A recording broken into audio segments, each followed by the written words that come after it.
మన మొబైల్‌లో AdSense account ఏ విధంగా ఓపెన్ చేసుకోవాలో ఎక్స్‌ప్లెయిన్ చేస్తాను. మీ మొబైల్‌లో ఉన్న గూగుల్ క్రోమ్ బ్రౌజర్‌ని ఒకసారి ఓపెన్ చేయండి. ఓపెన్ చేసి సెర్చ్ బాక్స్‌లోకి వెళ్ళి ఇక్కడ సెర్చ్ టైప్ యూఆర్ఎల్ ఉంది కదా! అక్కడ యాడ్‌సెన్స్ లాగిన్ అని టైప్ చేయాలనమాట. స్పెల్లింగ్ మిస్టేక్ లేకుండా టైప్ చేయండి. యాడ్‌సెన్స్ లాగిన్ అని చెప్పేసి. దీని మీద క్లిక్ చేస్తే మనకు ఫస్ట్ సైట్ వస్తదనమాట. Sign in to continue to AdSense అని దాని మీద క్లిక్ చేసి మీ యాడ్‌సెన్స్ మెయిల్ ఐడీ ఇచ్చేసేయాలి. నెక్స్ట్ పాస్వర్డ్ కూడా ఇచ్చేసేయాలి. మెయిల్ ఐడీ, పాస్వర్డ్ ఇచ్చిన తర్వాత 2 స్టెప్ వెరిఫికేషన్ ఉంటే మన మొబైల్‌కి నోటిఫికేషన్ వస్తది. దాన్ని కూడా క్లిక్ చేసి మనం లాగిన్ అయిపోవాలనమాట. లాగిన్ అయిపోతే హోమ్ అడ్రస్ ఇలాంటివి ఏమైనా అడిగితే స్కిప్ కొట్టేసేయండి, క్యాన్సిల్ కొట్టేసేయండి. మనం ఒక్కసారి అవన్నీ కంప్లీట్ చేసిన తర్వాత యాడ్‌సెన్స్‌లోకి వచ్చేస్తాం అనమాట. హోమ్‌లోకి వచ్చేసాము.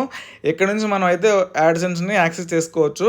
హోమ్ అని ఉన్నది కదా టాప్‌లో, దాని పక్కన 3 బార్స్ ఉన్నాయి. దాని మీద క్లిక్ చేస్తే మనకి ఈ విధంగా ఆప్షన్స్ అన్నీ వస్తాయి. కింద పేమెంట్స్ అని ఉంది కదా, దాని మీద క్లిక్ చేసి కింద వెరిఫికేషన్ చెక్ అని ఉంటుంది. దాని మీద క్లిక్ చేస్తే ఐడీ వెరిఫికేషన్ అయిందా, పిన్ వెరిఫికేషన్ అయిందా లేదని కూడా చెక్ చేసుకోవచ్చు. ఈ విధంగా అయితే సింపుల్గా మనం యాడ్‌సెన్స్‌లోకి లాగిన్ అవ్వచ్చు. పైన చూసుకోండి 3 డాట్స్ ఉన్నాయి కదా, ఆ 3 డాట్స్ మీద క్లిక్ చేసి డెస్క్‌టాప్ సైట్ అని ఉంటుంది. దాన్ని కూడా ఆన్ చేస్తే ఇక్కడ చూసుకునే డెస్క్‌టాప్ సైట్ అని ఉంది. దీన్ని ఓపెన్ చేస్తే మనకు డెస్క్‌టాప్ వర్షన్‌లోకి వస్తాం. మీ యూట్యూబ్‌కి సంబంధించిన ఎలాంటి డౌట్స్ ఉన్నా సరే డిస్ప్లే మీద వాట్సాప్ నెంబర్ ఉంది. దాన్ని కాంటాక్ట్ అవ్వండి. కొంచెం పెయిడ్ సర్వీస్ తీసుకొని మనం ఫిక్స్ చేస్తాం అనమాట. ఐడీ వెరిఫికేషన్, పిన్ వెరిఫికేషన్ ఏ ప్రాబ్లమ్ అయినా.